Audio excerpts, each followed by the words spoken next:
of Wally. I love Eve. I love Mo, who is Wally's sidekick. Well, not really sidekick. He doesn't come in until halfway in the movie. But I love the character of Mo. He always has to clean up and after Wally and all that stuff. It's so funny. And the whole thing with robots, it takes place in the future. Like, that was genius. Because when I heard they were going to do a movie about robots, I'm like, okay, the sky's the limit for that subject, okay? They could really, like, go, like get into this and say, okay, this robot can do this can do that. Like, let's get into this subject. Like, that was really, like, wow.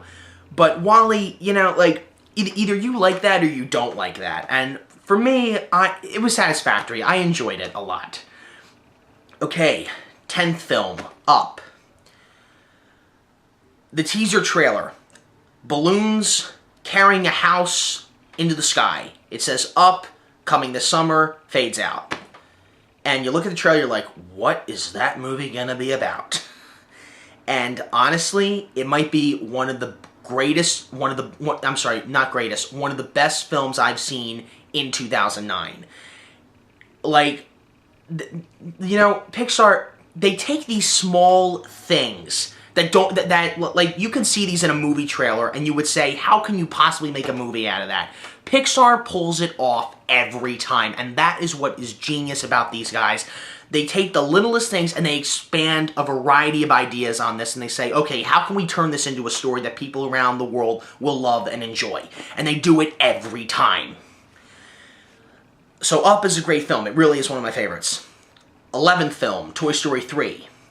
Okay, when I heard Toy Story 3 was coming out, I got psyched about that. Because it's Toy Story, okay? It's been 11 years since the second one. I was 6 when it came out, okay? And now I'm 17. Well, I was 17 when it came out. When I went to see Toy Story 3, the movie began, I sat down, I watched it, and when You've Got a Friend in Me came on in the beginning, it took me right back to being a kid again. I'm sure it must have for everyone when they're showing that montage in the beginning and you hear Randy Newman singing You've Got a Friend in Me. I'm sure it should have taken you back to the first 2 Toy Story movies. But the thing with Toy Story 3 is it felt too childish for me, if you catch my drift here. I mean, the first 2 are good for me. The third one, it felt too much for little kids. It didn't really feel, I mean, like, obviously, like, we all wanted to go to the movies because we were the generation that had the first 2 Toy Story movies, so obviously we were going to go back and see the third one. But, you know, it just felt, I mean, I loved Toy Story 3, and here's a spoiler alert. I'll give you 5 seconds to click off this video. Okay. If you're not crying when the toys are in that fire pit and they're about to be burned, if you're not crying, there is something wrong with you. Okay, I know it's an animated movie, but there's something wrong with you if you are not at least a little bit sorry for these characters, okay? But Toy Story 3, it was fairly decent. I still preferred the first 2, but Toy Story 3, it was pretty good. 12th film, Cars 2. Okay, to my surprise, this was the first time in history a Pixar film didn't do well at the box office. And honestly, I agree. This might have been the worst Pixar film, and it sounds weird for me to say this, that might have been the worst Pixar film I had ever seen. The only good thing in that movie was the action scenes. It took me right back to The Incredibles. They can do action scenes, but that was it. I didn't care for the story, and this was another big problem. How could you possibly make Mater the leading role? Because the whole movie, like, you barely see Lightning McQueen. Lightning McQueen is in, like, half the movie.